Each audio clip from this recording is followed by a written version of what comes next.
प्रदेश के ताजनगरी आगरा से है। IPS Navneet Sequeira ADG Uttar Pradesh police ने किया मौसर एकेडमी राजपुर चुंगी ब्रांच का उद्घाटन। मौसर एकेडमी बना आगरा मंडल का पहला एआई टेक्नोलॉजी से पढ़ाने वाला कोचिंग संस्थान। अब होगी आगरा शहर में एआई टेक्नोलॉजी से छात्रों की आईआईटी, जेईई व नीट प्रवेश परीक्षाओं की तैयारी। आगरा के मौसर एकेडमी कोचिंग सेंटर की दूसरी ब्रांच मौसर एकेडमी 100 फुटा रोड, ताजनगरी, राजपुर चुंगी का शुभारंभ संस्था के डायरेक्टर डॉक्टर अरुण शर्मा व जॉइंट डायरेक्टर विशाल शर्मा के सानिध्य में हुआ। इस मौके पर समारोह के मुख्य अतिथि IPS Navneet Sequeira ADG Uttar Pradesh police ने छात्र छात्राओं एवं अभिभावकों को संबोधित करते हुए कहा कि मौसर एकेडमी की दूसरी ब्रांच का शुभारंभ करते हुए उन्हें बहुत हर्ष हो रहा है। आगरा से टीवी 92 न्यूज के लिए अनीस सैफी की यह रिपोर्ट।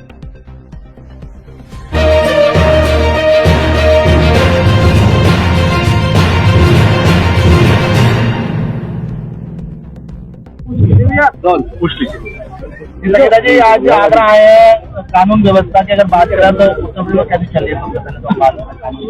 देखिए, मैं आगरा मेरा अपना शहर है और यहाँ पर कभी भी कोई किताब भी लेने आना होता था ईटा से या शुक्रवार से, तो हम यहीं पर आया करते थे।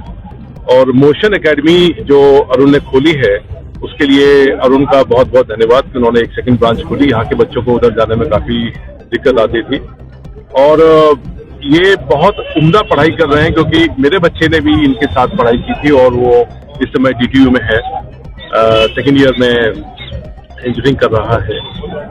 तो यहाँ से मैं एक बात मैं समझा हूँ कि इंजीनियरिंग कॉलेज में घुसना, एक अच्छे इंजीनियरिंग कॉलेज में घुसना का मतलब होता है कि एक पुरानी लंबे समय से चली आ रही गरीबी की रेखा को लांघना।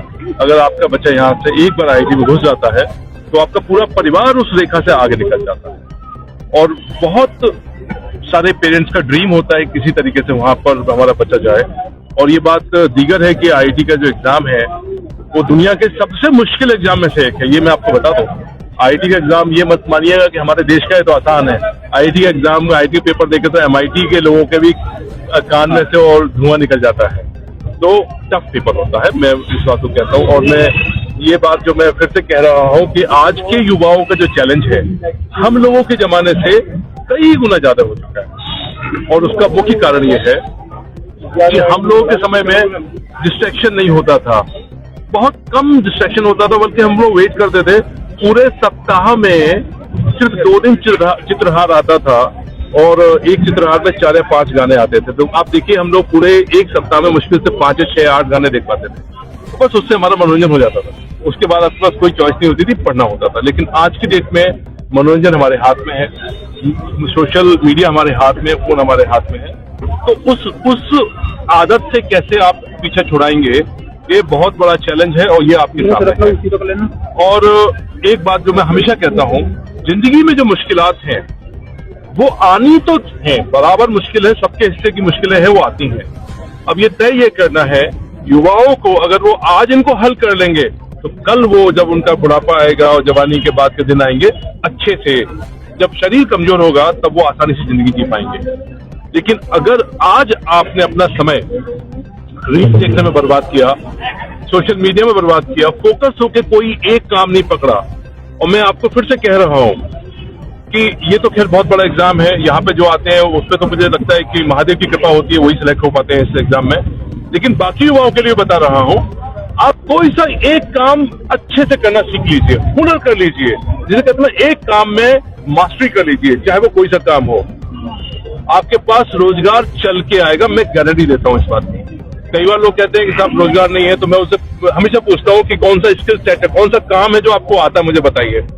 अगर काम आपको आता है तो रोजगार पीछे चल के आएगा। तो मेरा यही एक संदेश है कि युवाओं को बहुत ज्यादा मेहनत करनी है और ये युवा शरीर है आपका।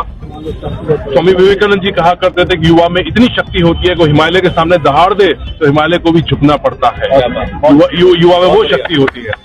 तो उस शक्ति का आप सब लोग प्रयोग करें और उसको जाया मत करें। ये शक्ति हमेशा नहीं रहेगी। आप युवा है तभी तक ये युवा की शक्ति आपके साथ है। तो युवाओं से मुझे बहुत प्रेम है और बहुत ज्यादा लगाव है, क्योंकि ये एनर्जी है, ये भविष्य है।